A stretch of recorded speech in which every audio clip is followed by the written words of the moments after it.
Well, welcome to the Unstoppable Freedom Podcast. I'm Jimmy Page. The Unstoppable Freedom Alliance is part of a growing movement across America that's fighting for freedom and the values and ideals that this country was founded on. And I'm super excited about our guest today. Her name is DEBORAH FLORA. She is the president and founder of Parents United America. She's also the producer of an incredible documentary film called Whose Children Are They? She's also previously run for U.S. Senate. She grew up in Colorado. She's from a military family, and her husband is an 82nd Airborne Division vet. She's always been surrounded by people willing to fight for freedom. So, DEBORAH, welcome to the Unstoppable Freedom Podcast. Thank you so much, Jimmy. It's great to be here. And you know what? That is an example that I hope we all figure out a way to serve whatever it is that we are called to do in our time. And I'm very proud of my father's service and my husband's and many, many family members. Of course, everyone who has served this country in uniform. Thank you. Yeah, absolutely. I mean, is that one of the things you love most about America? I think is the group of people, especially in the military, and including first responders, police, fire, all the others that are here really to serve. Is that something that you just love about America? Oh, without a doubt. I mean, I obviously the major thing I love about America is the idea that America is, and many people Yes. forget that it is a revolutionary idea that happened once in all of human history. And governance was not usually this way. In fact, it's the exception in human history. The course of human history predominantly is, those who are, the elite monarchy or oligarchy ruling over the many who have no value in their lives intrinsically, as seen by the power brokers. America was that revolutionary idea that basically said every individual has intrinsic value and therefore the right to self-governance, self-determination, individual rights, free will. And it's really unique, and we take it too much for granted. And then you add the layer on of those people who are willing to fight for it and serve it, who believe so much in the beauty that is freedom that they're willing to give their last full measure of devotion, as Lincoln would say. So it is something worth standing and fighting for. And I'm so grateful for everyone who does in whatever way they're called to do. Yeah. And we've seen a resurgence. I mean, we've gotten into the freedom fight in the last year full time. I mean, this is something that we saw the infringement on our individual liberties. We saw, I had an opportunity to witness firsthand what was happening in our schools because my daughter was learning from remote through COVID. And I got a bird's eye view of that. And I was absolutely disturbed by it. And there were a bunch of catalysts that led me into that. There are millions of Americans joining this fight today, aren't there? Oh, there are. I mean, this is really the moment. I mean, and when we look through human history, just a big overview, so many times movements never reach critical mass and real change. In fact, the vast majority of them just get to a certain point and they taper out. They're not all like the civil rights movement, which achieved amazing change. But I believe this is our time. And really, honestly, it is what happened with our children that is awaking the sleeping giant and filling them with a wonderful resolve. I like to change that phrase a little bit from World War II. I really do believe that this is the time because people are realizing it has gone so much further than they realize, this erosion of our liberties. And when it comes to our kids, I don't care if you're Democrat or Republican, you wake up and you realize I'm a mom and dad first. And it can't, it's gone too far and it has to stop. Yeah, no question. And I think that's one of the things I love about Parents United America. It's one of the things I love about the film that you produced, which is exceptionally good and really clear. Oh, thank you. I think part of, and we'll get there in a second, but I think part of this is a parents' rights movement, isn't it? Because we've been told, and you've heard this, we've been told that we should have nothing to do with the curriculum that our kids are learning from, or as soon as we drop them off at the front door of the school, they're basically the property of the state. That's just a foreign idea to most of us who care about liberty. Oh, without a doubt. I mean, that's why the name of the film is Whose Children Are They? Because really the core question of our day is we are at a crossroads of two very different worldviews. And I've been in the Soviet Union long ago. I was in East Germany when the wall was still up, far behind the wall, not just in East Berlin. So I've seen this alternate viewpoint. And unfortunately, it is the communist socialist viewpoint. It started right with Marx, who said from the moment a child can be without their mother's care, there will be in-state institutions. So there is that view, which has actually been creeping up behind the scenes for decades. That's one of the things we talk about in the documentary, Whose Children Are They? Where did this start? but is completely antithetical to the very cornerstone of Western civilization, which is based on Judeo-Christian views, which is that the basic building block of society is the family. And the most fundamental right in many ways, other than the right to live and breathe and right of conscience, is the right of parents to be the ultimate authority in their children's lives. In fact, it was such a fundamental right. I believe the reason why it wasn't the Bill of Rights is our founding fathers never ever anticipated a day where in the United States of America that would be questioned.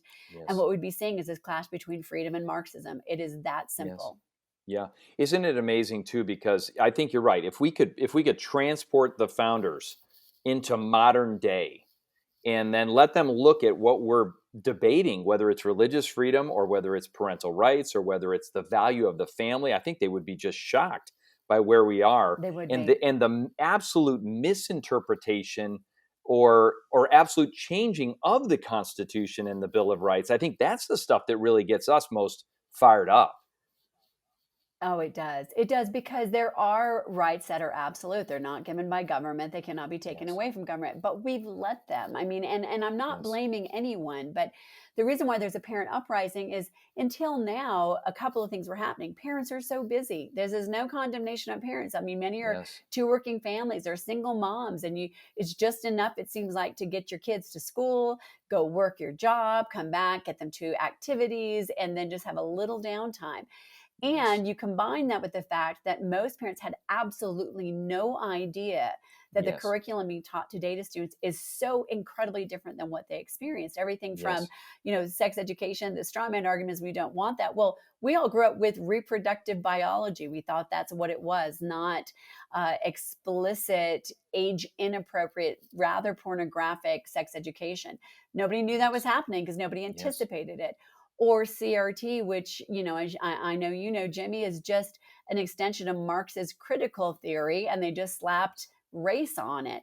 And the reason why it's so fundamentally wrong with our founding is all that critical theory is, and critical race theory in this instance, is it's Marx's way of separating people into groups and pitting them against each other. That's it. Yes. That's it. And it's fundamentally wrong. Yes. And I think that's what really gets to the heart of people who care about America and liberty, because our motto is e pluribus unum, out of many, one. It's this whole idea that there are principles and values and ideals that we do unite around as Americans. And what we're seeing, of course, is the Marxist ideology, which is designed to divide and conquer. All right, if we can separate all these people into all these different ideologies and different belief systems, then you can pretty much get people to do anything, because we don't come together as one. And I think that's one of the things, as a working dad with a wife who works, who, we just want to work hard.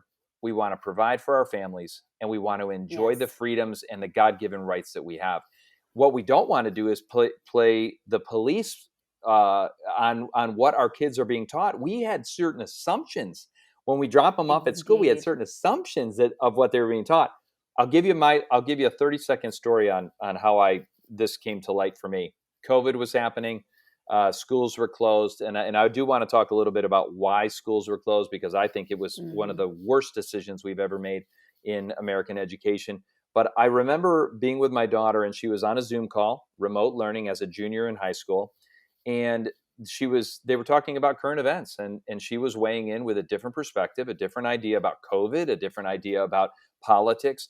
And I witnessed the bullying of my daughter by the teacher, and then the feeding frenzy of the others on the Zoom call. And all I did was, Deborah, you'll love this, I just started feeding her facts, because I really believe that truth kind of resides in facts.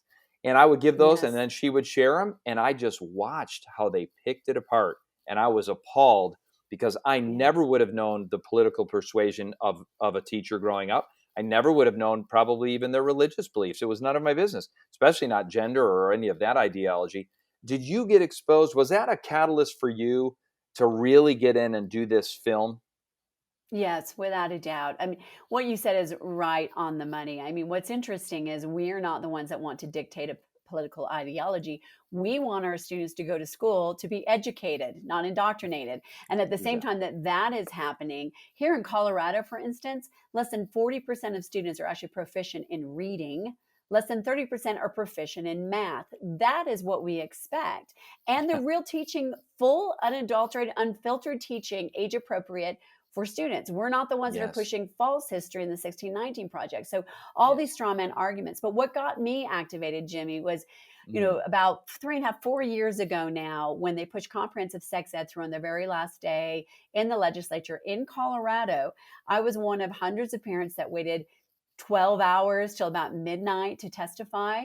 And they still pushed it through on the very last day of the legislature, despite hundreds of parents. And I knew what was in it because I'd seen it before in California and other places. A lot of people didn't. And I thought that was going to be the catalyst for people to wake up. And when that happened, I helped introduce legislation. A legislator introduced it. I helped write it, called Sex Ed Transparency. I was like, okay, you push this through. There's a parents opt out. All we're saying is put it online so parents can know what's in it. And if they like it, great. And if they don't think it's right for their child. And by the way, even if it had been reproductive biology, how many of us know if you have more than one child, every child is different. And the parent knows that. Who is it right for it at what age? Well, of course, that went nowhere. They put that in the kill committee. And I thought, goodness gracious, they really aren't listening to us. But it was COVID that woke everybody else up because what we have in the documentary with the sex education is, honestly, it's the hardest part of the movie. We have a disclaimer on it saying this movie would be R-rated simply because of what they're teaching your 8-year-old, 9-year-old, 10-year-old kids. But that's just a piece of the puzzle. What people began to see then during COVID, and when we really knew we had to make this documentary, was they began to see everything else. And that's why the documentary is 2 hours. It's not short, and we made it as short as we could. It's 120 hours of footage, over 80 interviews over 2 years across this country. But we wanted to show that every single one of these topics is linked. We see one headline about gender fluidity teaching in kindergarten. We see another headline about, removing all standards for graduation in Oregon. We see another one about, violence in schools. We see another one about CRT. But we want to show that it's all related because we really believe that it is going to be the parents that are going to turn this around, but they have to know the facts, just like you were feeding facts to your daughter. They have to know the facts, and we want everyone to share this with their neighbors, not because you make a documentary to get rich and famous, because you sure don't. You do it to give people a tool. That's the reason why. And it's an incredible tool. And you said a phrase which we are very fond of. You said a phrase, we want education, not indoctrination.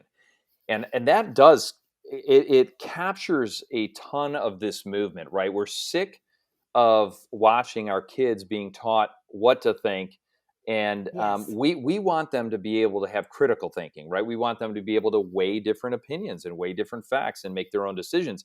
But they are truly being indoctrinated. Let's talk a little bit about, I call it the sexualization of our kids, right? That especially around gender, they're being exposed to material that is incredibly inappropriate, especially for their age. But honestly, I've heard enough of the curriculum. I've read enough of the books.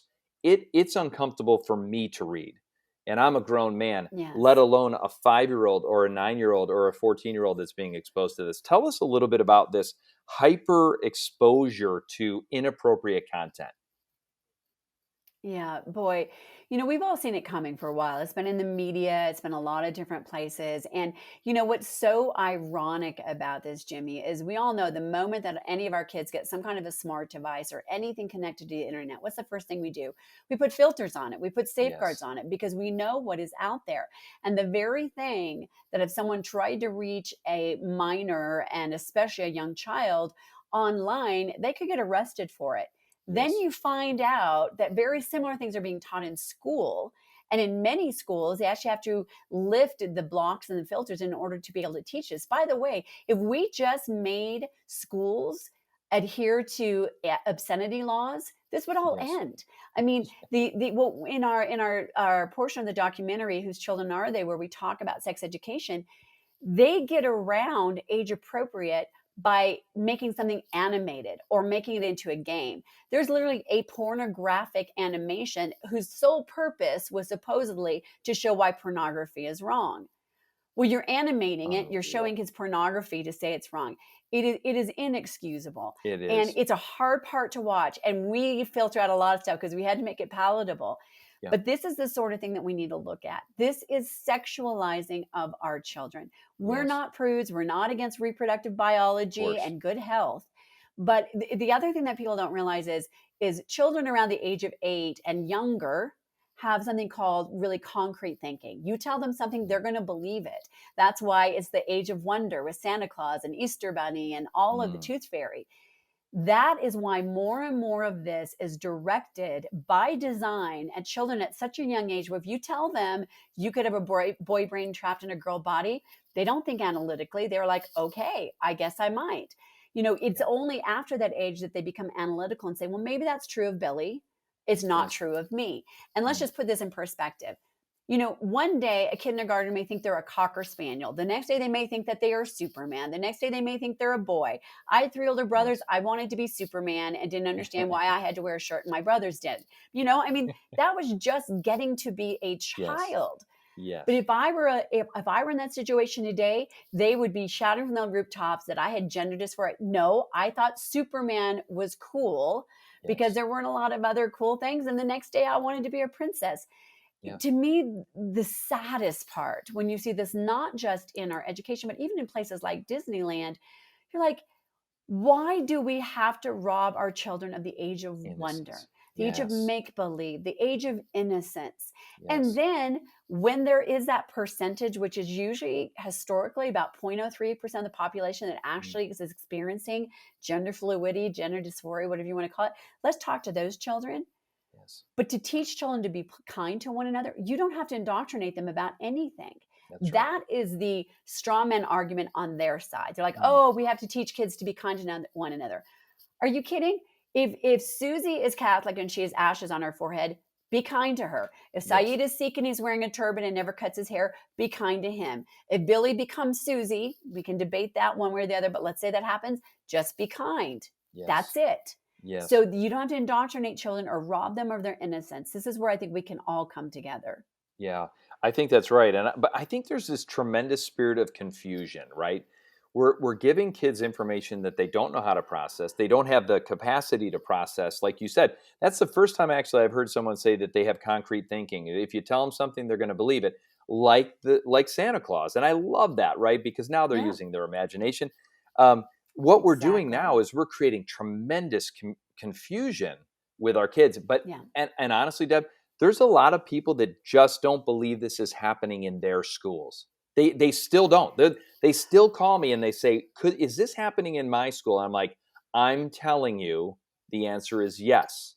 The question is, what kids will be affected? We don't know, but it is happening. And by the way, there's a whole lot of secret stuff happening. Talk to that just for a minute. Tell the parents who might still be thinking, hey, I'm an involved parent. This isn't happening in my school. What do you think of that? I would say the day of we can just hope it's not or just trust it's not is long gone. It's over. If we are not now 24/7 parents, 24/7 citizens, then we're responsible for what's happening. It's happening in private schools. It's happening in some schools that call themselves Christian schools. And I'm not meaning to be an alarmist. It's just true.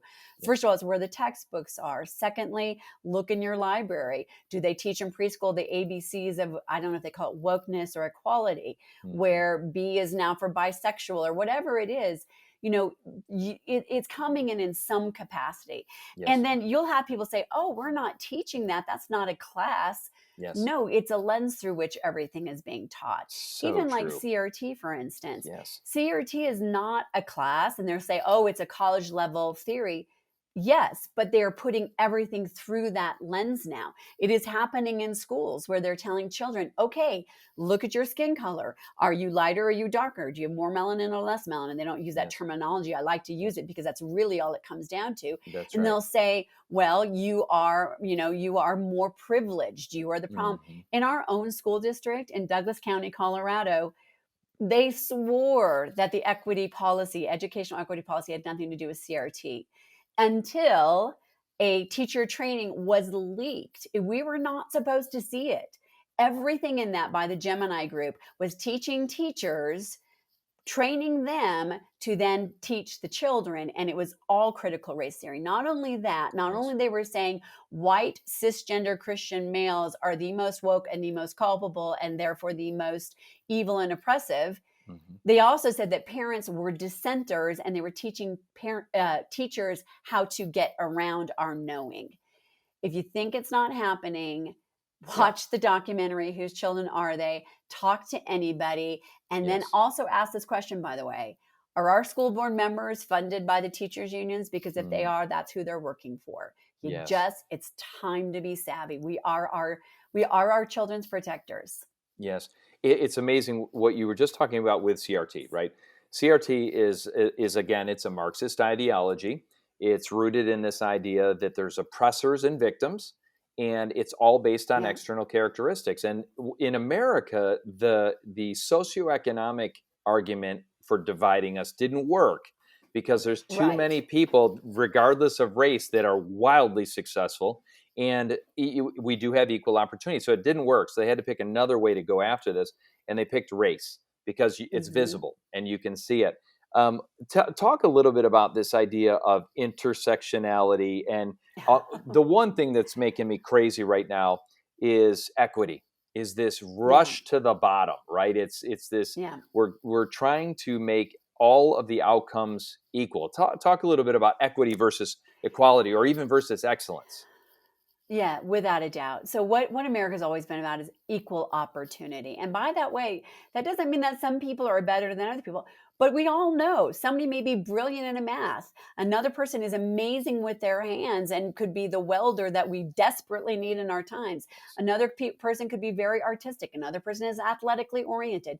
Is any one of them better? No, they're of equal value. And they have equal opportunity, but it's actually through competition that people find out what their gifts and their skills are. Equity is the opposite. Equity says there must be equal outcome in everything. So everybody must have the same achievement level in math. Everybody must have the same achievement level in science. But what do you do to achieve that? You have to bring everything down. You know, in our movie, Whose Children Are They? This particular topic, we by design went and interviewed primarily Black parents in Minneapolis, right outside where the George Floyd incident was ground zero. Why? Because they're some of the most outraged about this. You have Black single moms that became attorneys and are wildly successful, and they're like, over my dead body, will you tell my child they can't achieve because they have more melanin in their skin?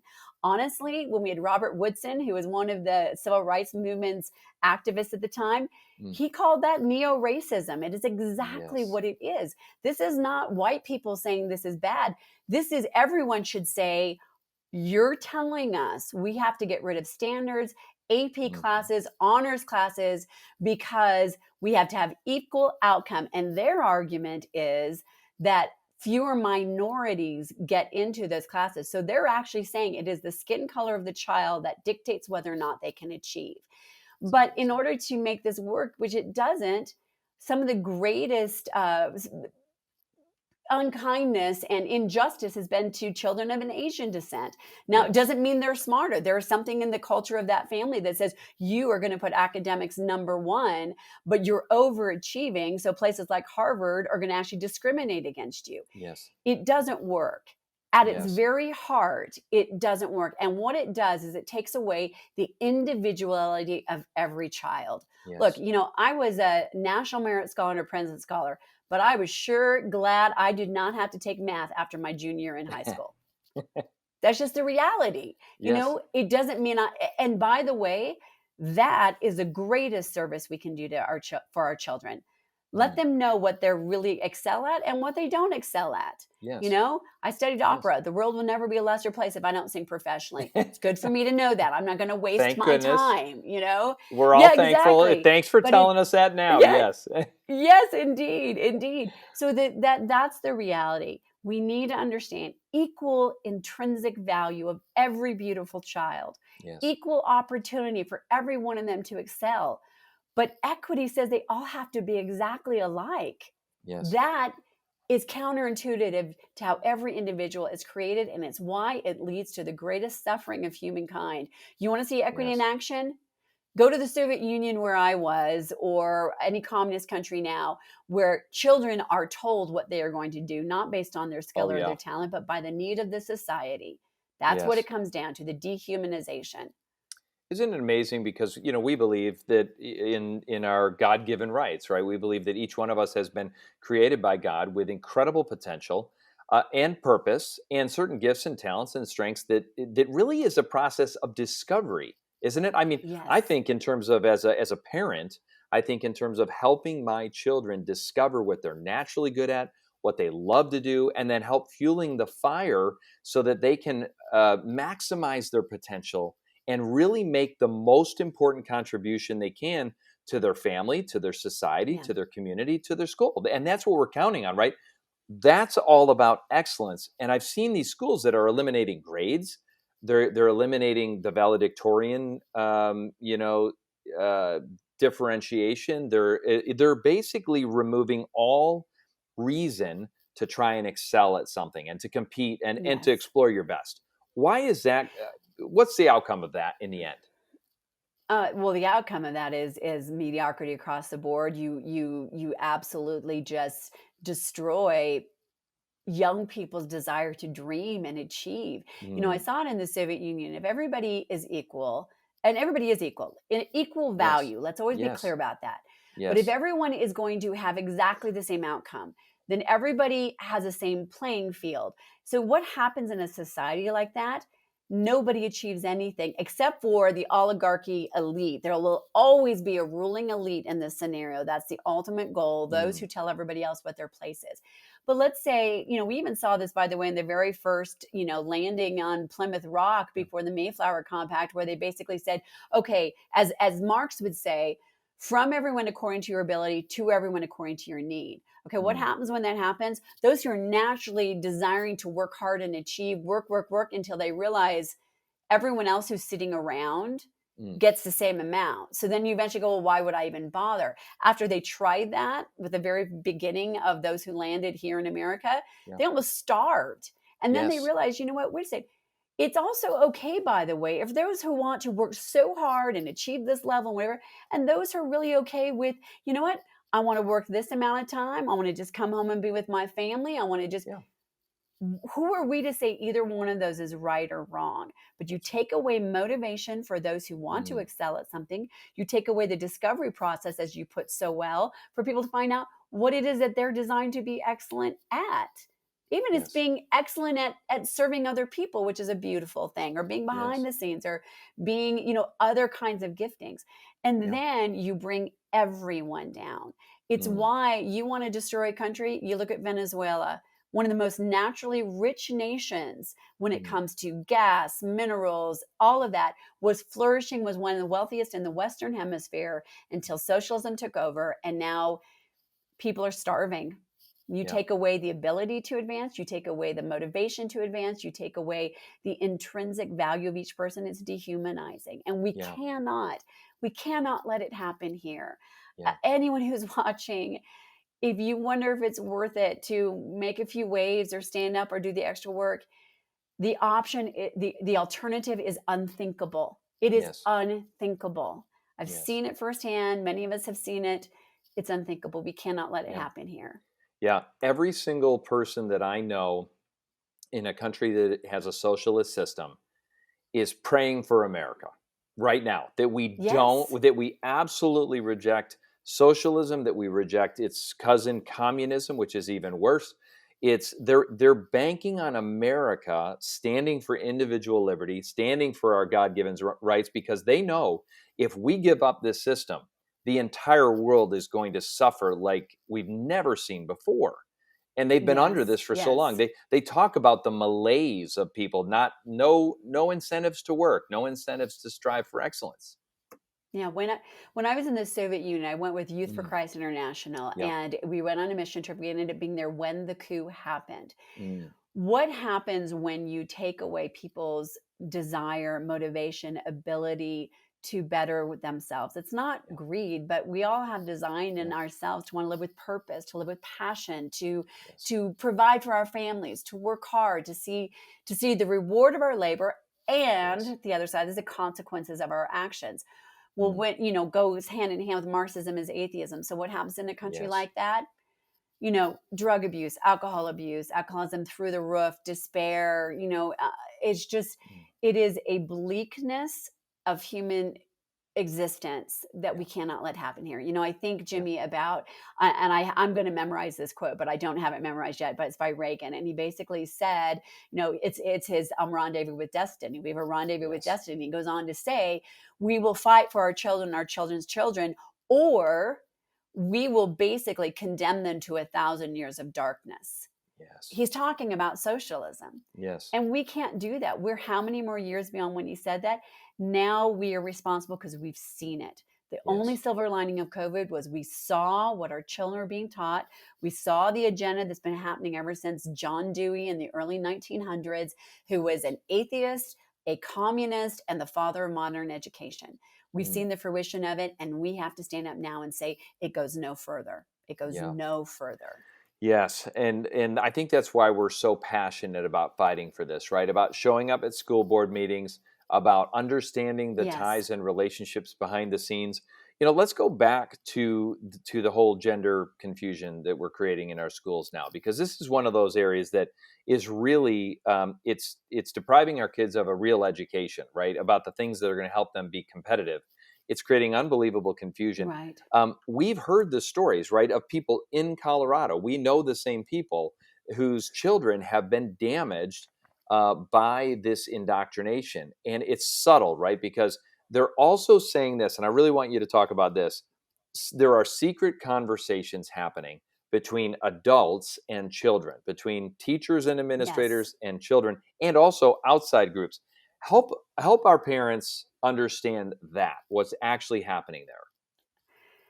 Yeah, we need to know. I mean, first of all, in Colorado, they passed a law one or two sessions ago, where children as young as 12 can see a psychotherapist without their parents' knowledge or consent. First of all, that's just fundamentally Ridiculous. Wrong. And we're not talking, by the way, about that small sliver where there's an abusive parent. We have all kinds of laws to cover that. That is not the issue here. And then where that has expanded is because there is this entire movement now in the social services side, in the education side, in the indoctrination side. And granted, not every teacher, not every administrator. We are pro-teacher. Yes. For good teachers who are often bullied into, but there are activist teachers. And then, by the way, this headlong rush into more counselors in our schools, let's be very careful about that. They created a absolute epidemic of depression and suicide, and now they're rushing in and saying, let's just fill those schools with counselors. Well, what happens then? Now, some of them very well-meaningly and some of them very purposely have been trained to say, oh, you're depressed? It might be because you are gender fluid. You're depressed. It might be because you're gay. You're depressed. It might be because of this. And then they jump in with that as the solution. And if the parent does not agree with that, then oftentimes social services is called because the parent is not gender affirming. Now, this is worse when you see it in like Ohio or Oregon, where children have been removed as young as 12 from their parents' care if the parents did not go along with, with this hormone therapy, which, boy, when we see a generation from now, the damage that is done physically, emotionally, and otherwise to children in this situation, if we don't speak up, we are culpable in it. But what happens is this happens without parents' knowledge or consent. In fact, many schools are now being trained, do not tell the parent. And sometimes I'm hearing stories, you've heard these stories too, a parent shows up and suddenly realizes at a teacher conference that their child is now called by a different gender name, and they had no knowledge of this, and they have no right to say anything. Here's the reality. If their motives were pure, and their gender dysphoria is a real thing, if the motives were pure, why in heaven's name would you not notify the parent right away? Because wouldn't you want to partner with them? Wouldn't want to say, your child is dealing with this, let's work together. So the subterfuge in and of itself is condemning. And you have to know, any parent that's listening, before it is too late, know that this could be happening with your child right now. They're depressed because COVID was hard, or whatever is going on, or they're struggling with classes. They go and talk to a counselor now. that Yes. counselor, likely as not, will point to gender confusion as the Yes. reason and then begin to lead them down that path. There are schools in California where they have Planned Parenthood facilities in the school, so they can actually begin to administer hormone therapy.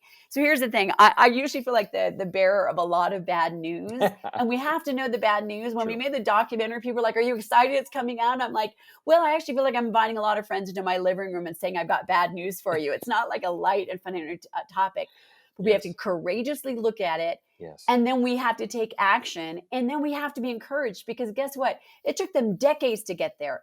And it's happened in the darkness. It's not in the darkness anymore. It won't take us long to take this back, because these still are our children. This still is our right fundamentally. And anybody time they tell us it's not our right, we just say, I'm sorry, I don't see that in the Constitution or the laws. And if the laws are there, I will work like the Dickens to change them. We can turn this around much faster than it took to get here. Yes, and that's the beauty of truth, right? It's exposing what's actually happening. As hard as it is to see, because it is hard to see. I mean, once you come to grips with what's actually happening in our schools. And the other thing you mentioned was there's a lot of great teachers, but there's a lot of great teachers who are afraid, right? There's a lot of great teachers who are unwilling to express what they truly believe, and without fear for losing their job or being disciplined in some way or being ostracized amongst their peers. I mean, it can be a tremendously hostile environment, can it? It can, without a doubt. So one of the things we always want to make clear, we are pro-teacher, pro-parent, pro-student. That was the golden triangle of education, the way it was intended to be. But what got right in the middle of that relationship were the teachers' unions. And honestly, I can't make it any plainer than that, because they are not for the teachers. In fact, while teachers union president salaries are skyrocketing over $500,000 with Cadillac insurance plans, teachers' pay is stagnating. I mean, students have increased about 7% in, let's say, 17, 20 years. Teachers have increased 8%. Administration, by some tallies, has increased 75%. That's where the money's going. It's not going to good teachers. Then if they don't want to go along with it, they are bullied. They are absolutely bullied. So as part of the documentary, Whose Children Are They? We encourage people, go to whosechildrenarethe.com, hit on join the movement. And there for teachers, by the way, is a way to stage a mass union exit. You can get your liability insurance and your health insurance from organizations that do not require you to really murder your conscience for the most part and do things you don't feel like you really are supposed to do. And by the way, let's free teachers back up again to just teach, to not be counselors, to not to be indoctrinators, to not to be political activists, and the tools of the teachers' unions and their ideological partners. Now, there are some teachers, especially the younger ones that are fresh out of teachers' colleges, that maybe wholeheartedly believe in this new agenda. But we are compassionate and sympathetic towards teachers who are just bullied into this. It's fear tactics. And it's time for them to rise up too. It's time for them to rise up and know that they have alternatives. Yeah, and I think one of the other things too, one of the unintended consequences maybe of the issue of seeing life through the lens of race and racial inequality now is that a lot of our schools are not safe, because you can't discipline kids without being called a racist or without being called, having some kind of disparity. And I'm telling you, a lot of these schools are not safe. They're not safe for teachers. They're not safe for students. How do we address that problem? Well, one of the things we need to see is the connection between the federal government and what's happening in locally, because that policy went into place under President Obama. And I'm not making this a Democrat or Republican issue. I mean, I am conservative and I am a Republican, but this is a right and wrong issue.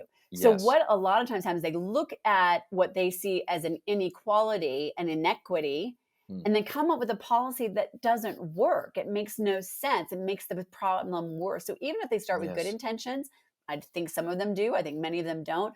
What they saw was there were more children of more melanin that were getting expelled, period. So what's the solution? Is the solution to have programs like many amazing after-school programs to give some of these young people from inner cities and underprivileged backgrounds who maybe don't have a father in the home or maybe don't have that kind of structure? Is the answer to help them be better in who they can be and give them role models and give them discipline and structure? Because some of these kids, the only structure they had was in school.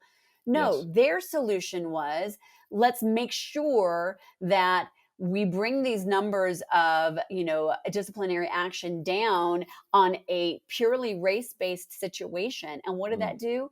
It put teachers in an unwinnable, untenable position. And what Yes. happened is it turned the classrooms into war zones. And Yes. in some of these inner city schools, the students that want to just learn are Yes. victimized. Yes. They can't learn because it's a war zone. We have in our documentary a heartbreaking footage of an award-winning teacher who resigned because she said she couldn't take it anymore. And she lists all of these things that happen. Teachers getting beat up, Yes. kids, doing, inappropriate things to the teachers, all this kind of stuff. And she goes through this whole long list and she goes, and this just happened in the month of May. Jeez. And she quit. And it's not safe for teachers. It's not safe Right. for students. We need to have higher expectations, not lower expectations. Yes. We need to provide students that have discipline problems with tools to learn to control themselves. Yes. And then we Yes. need to take action for those who will not rise to that occasion so that our schools are not war zones. Yes. I mean, there has to be consequences, right, for behavior, right? I think Yes. most of us, we care more about behavior than just about anything else. To show respect, create an environment Right. where our kids can thrive. And instead, we're creating these unsafe environments. And, I think part of this has been we've got unsafe environments. Once our kids enter these schools, there is an unsafe ideological environment, there's an unsafe Yes. gender confusion environment, there's an unsafe racial environment. And we're creating more of this problem, and our teachers are under unbelievable stress trying to play all roles for our kids and step in the gap. They are. It is time that we push back on this for the sake of teachers too. They Yes. should be able to teach, Yes. not be psychologists and indoctrinators and the Yes. arbiters of what is woke enough and all of this. Yes. That's why grades are plummeting, even as Yeah. wokeness is skyrocketing. Yeah. And one thing I'll have to say is we have to see where it comes from. One of the things we talk about in the documentary is the 45 communist goals that were entered into the congressional record in 1963. And a great percentage of them have to do with dumbing down the curriculum, discrediting our founding, taking over the teachers' unions, all of these things. And why our founding fathers, by the way, knew, and they said frequently, that the key to a free citizenry is a well-educated populace. Yes. So you can't begin to take people's lives over if they're well-educated, if they know how to think, if they know the questions to ask, if they are rebels with a cause. Yes. We're not against questioning. I mean, Jimmy, I'm sure you do this with your own kids. Mhm. We told our kids, don't believe just what we say, Yeah. whether it comes to our faith or our values or the founding father. Yes. You go do the research and let's come together and, hey, let's iron sharpens iron. Yes. We want that. Yes. You know, Because a belief that we do believe in truth. Yeah, and a belief that you can't support Yeah. is not really a belief. It's kind of it's negotiable. It's not. Right. And so we want Right. we want them to explore it. We want them to know why they believe what they believe as much as what they believe. So Yes. so many issues, right? Let's pivot just a little bit about to the safety of our kids in school from a physical standpoint. We've got Yes. two major issues, right? One is this idea of making all bathrooms available to whatever gender you identify as, and we've seen incredible physical assaults, sexual assaults, and other problems. One incident in Virginia, we believe, changed an election because when it got exposed Yes. in Loudoun County, people went bonkers and they went against it. And then the other piece is this rise in violent attacks on schools and an unwillingness in some ways to actually take the action to harden those targets to keep our kids safe. Yes. Why are we so behind on that issue? Well, part of it is because there's definitely forces that want to politicize everything. They don't really Yeah. want solutions. They're not really looking for solutions. It's like, That's a good this is point. our agenda. Here's a crisis. Yes. Saul Alinsky and then, Rahm Emanuel, coined it. Don't let any crisis go unmanipulated, basically, is what they're trying to Yes. say. So when there's a shooting, what's your knee-jerk reaction? Get rid of all guns. Well, by the way, the vast majority of shootings happen in gun-free zones, Right. period, because criminals aren't stupid. You may Yes. have seen this Epic Times article, and I've been hearing about this for quite a long time, that there's a factor that is not being addressed. And granted, I'm just going to quote the article because I haven't done my deep dive in it. But if we're really interested in solutions, there's things we need to look at. Like the fact that according to this study, 98.5% of mass shooters, what did they actually have in common? Depression, and then the drugs, not the depression itself, the antidepressants and various medications that have skyrocketed since 1980, gone up 400%. Yes. Instead of dealing with the core issue of depression, they just medicate them. And many of those medications have the warning that it creates hostile, aggressive behavior, suicidal, and homicidal ideation, period. Right. So if we really want to look at the solutions, let's stop politicizing.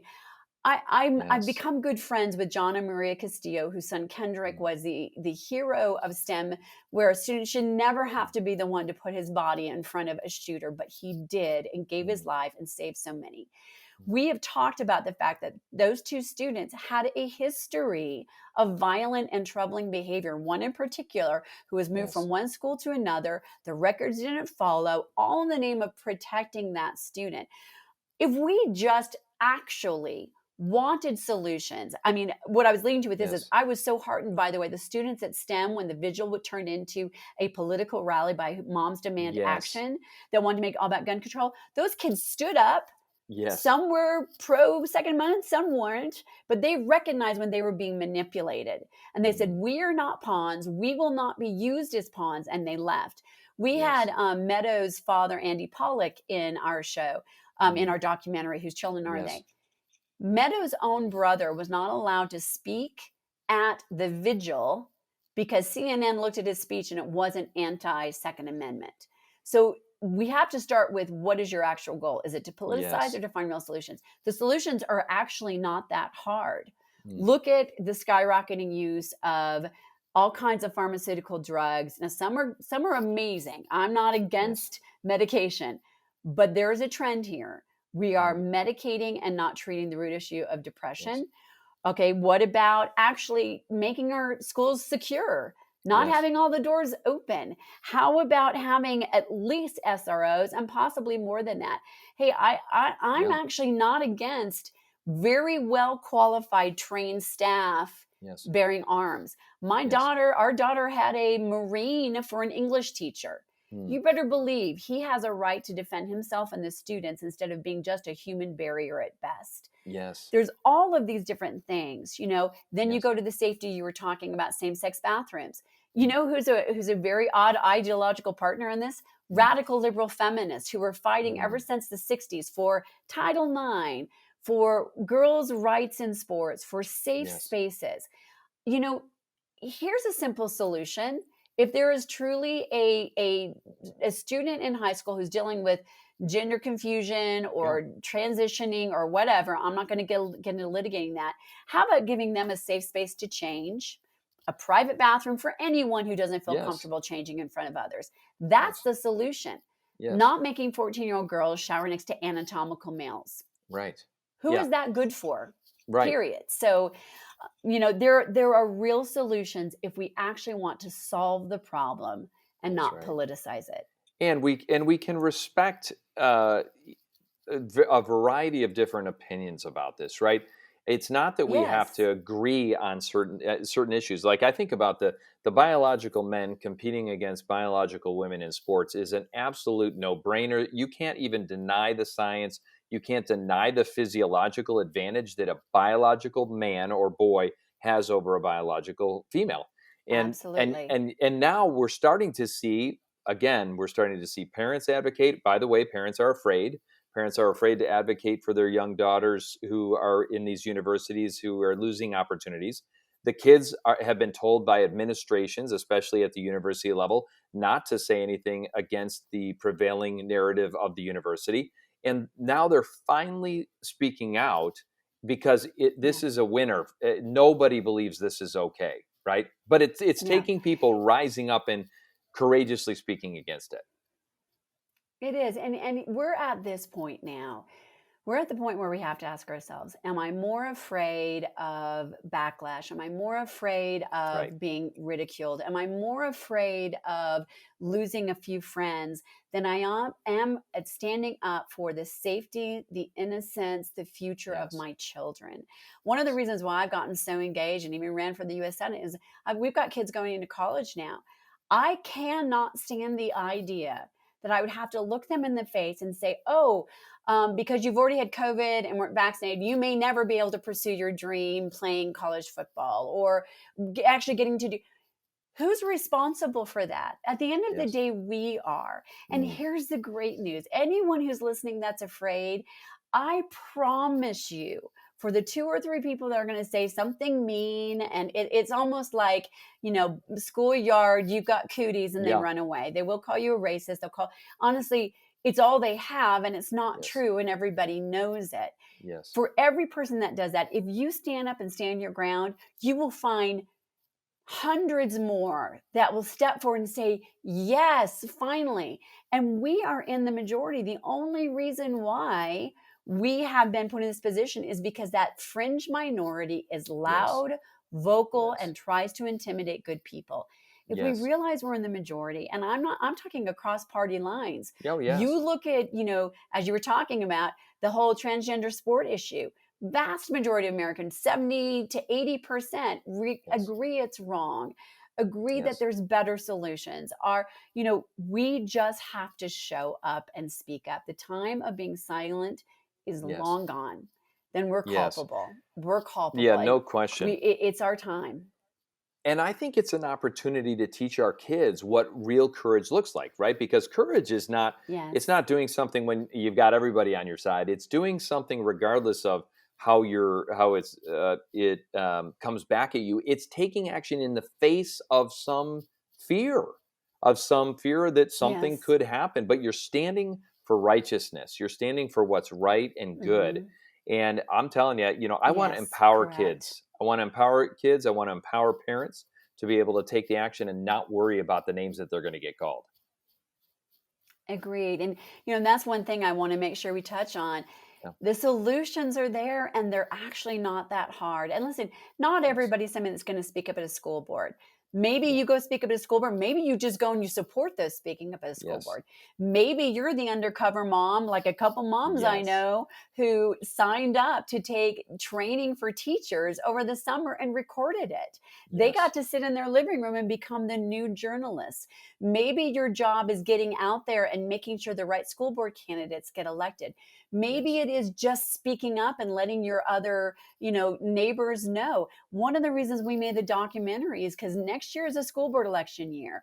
We hope, not for our sake, everybody shares that with at least 10 people in your school district that maybe were unaware. Because if everybody sees it, they can't unsee it. And they can no longer justify not getting engaged. And there's something there for everybody, whether it's about academic standards, whether it's about neo-racism, whether it's about gender fluidity, whether it's about the safety of our kids, wherever they are on the spectrum. By the way, I have seen more moms in particular wake up, and maybe they were of a different political persuasion before, and now they're independents and ready to even be conservative because they realize when it comes to their kids, this has gone too far. We can win this if we don't go back to sleep. That is the key. Yes, and we've been kind of preaching this mantra that we do not consent to this indoctrination. We don't consent to the ideologies. We don't consent to these secret conversations. And we're going to show up until this stops. It's just pure nonsense. We're seeing a movement of parents who can, pulling their kids out of schools and homeschooling, finding other alternatives, whether it's a charter school or a private school. We're finding a lot of different opportunities. But I think ultimately we really have to continue to show up in our public schools because that's where the vast majority of our kids are educated. It's true, because the vast majority, that's the future of our nation. And by the way, we can't just look the other way and just say, oh, well, those aren't our kids. Not everybody can pull their kids out. And there's many things in addition we can do. Each time we look at the big, bold solutions, like the time is ripe now to elect legislators and help push legislation where the money follows the student, not the system. That is ultimately where we need to go. Now, if we could get all federal money out, great. I don't know if we'll ever get back to that stage. Until we do, the money follows the student. And by the way, who's that going to benefit the most? It's going to benefit underprivileged kids in failing school systems, in dangerous areas, in the inner city with single parents who have no other option and deserve just as much because of their intrinsic value to have a better education. So it's time for these bold measures, and we can do it. And great, if you're able to pull your kid out, especially if they're in elementary school and your school is not listening to you, then do. No matter what, pull them out of sex education. There's no need for anybody to have what the current sex education is. And if you feel led to stay and fight in your school, then do that. Be engaged, but let's keep fighting even if our kids are somewhere else. We have to. We have to. And what's the best way for people to get a hold of you? I know we've said it a couple times. So I want to give you another opportunity to do that. We're going to send everybody to you because we believe in what you're doing. And we know that there's strength in numbers, right? How do we get a hold of you? Yes. Yeah. Well, first of all, I invite everyone to go to whosechildrenarethey.com because the documentary is now available on DVD. You can stream it. It's going to continue to grow where it's available. And truly, I am saying this from my heart. This is not for, the Flora vacation plan. This is simply so that you can get it out and wake people up. I mean, we spent 2 years of our lives doing this because we felt the best thing we could do is help other parents wake up so this movement reaches critical mass. So go to whosechildrenarethey.com. You can share the documentary and then also click on join the movement. And you're going to learn about things you can do, how you speak at a school board, how you leave the union, how you help teachers leave the union, all different things you can do. And then my organization is ParentsUnitedAmerica.org. You can go there. You can also, message me through there and let's stand together. I mean, this is our time. And by the way, if we use this as our time, we'll save not just our kids' innocence, we can redirect the entire direction of where this country is going for its future. And we have to, because right now it's going in the wrong direction, and we can do it. Yes, we can. Well, Deborah, we're super excited to be partnering with you in this effort. Thank you for all that you're doing. Thanks for the movie, the documentary film is absolutely amazing. Everyone has to watch it. Thank you, Jimmy. And we're standing with you. We're standing with you. God bless you. Thank you. God bless you too. Thank you so much for all you're doing. And everybody be encouraged. Be of good courage. We can do this. Thank you so much.